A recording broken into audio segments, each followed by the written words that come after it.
ఎవరు గమ్ముకుంటారు? నీకేమైనా ఒడుగున కొమ్ములు వచ్చాయా?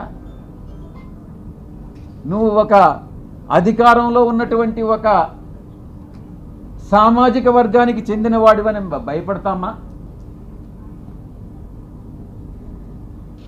నోడల్ ఎంపీగా ప్రభుత్వ కార్యక్రమాలకు హాజరైనప్పుడు చాలామంది అధికారులు హాజరవుతారు, చాలా అడుగుతారు, చేయగలిగినవన్నీ చేస్తాం.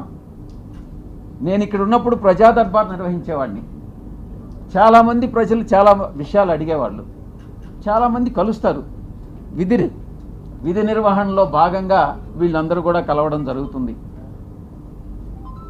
కలిస్తే తప్ప, కలిస్తేనే సంబంధం అంటగట్టేస్తారా?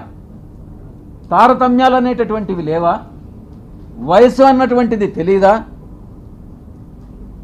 సహాయం కోసం 1-2 సార్లు నా కార్యాలయానికి వస్తే చాలామంది వచ్చారు, మీలో కూడా చాలామంది వచ్చారు.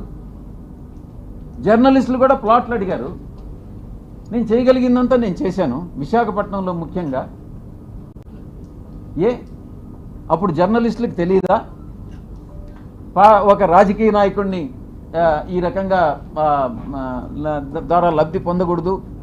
ఒకవేళ మీరే జర్నలిస్టులు మీకు ప్లాట్ లేదని అలాట్ చేసి ఉంటే, మీకు అలాట్ చేసినటువంటి వాళ్ళలో ఎవరైనా మహిళలు ఉంటే వాళ్ళకి నాకు సంబంధం అంట కట్టేస్తారా?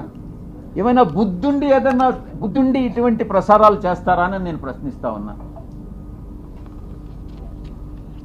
అలాంటి వ్యవహారాల్లో నన్ను తీసుకురావడంలో ఒక పెద్ద కుట్ర ఉంది. దీని వెనక వంశీకృష్ణ వెనక ఎవరుండారు అన్నటువంటి విషయం కూడా నాకు తెలుసు. స్వయాన ఆమె చెప్పింది, ఆ ఆదివాసీ మహిళే చెప్పింది అధికారిని, సాయిరెడ్డి తండ్రి లాంటి వాడు అనని. బుద్ధి ఉండాలి ఎవరికైనా, టెలికాస్ట్ చేసేవాడికి. మనిషి అన్నవాడు మనిషి అయి పుట్టుంటే, కడుపుకి అన్నంగాని తింటా ఉంటే,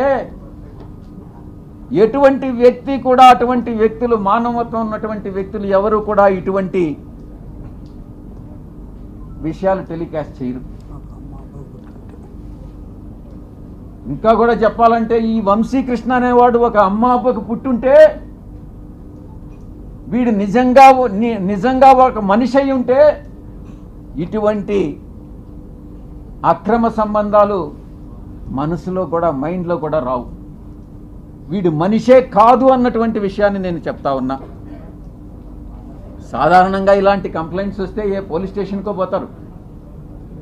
సర్ప్రైజింగ్గా ఈ కంప్లైంట్ ఎవరో ఒక కాన్ఫిడెన్షియల్ లెటరు ఎండోమెంట్ కమిషనర్కి ఇచ్చాయట.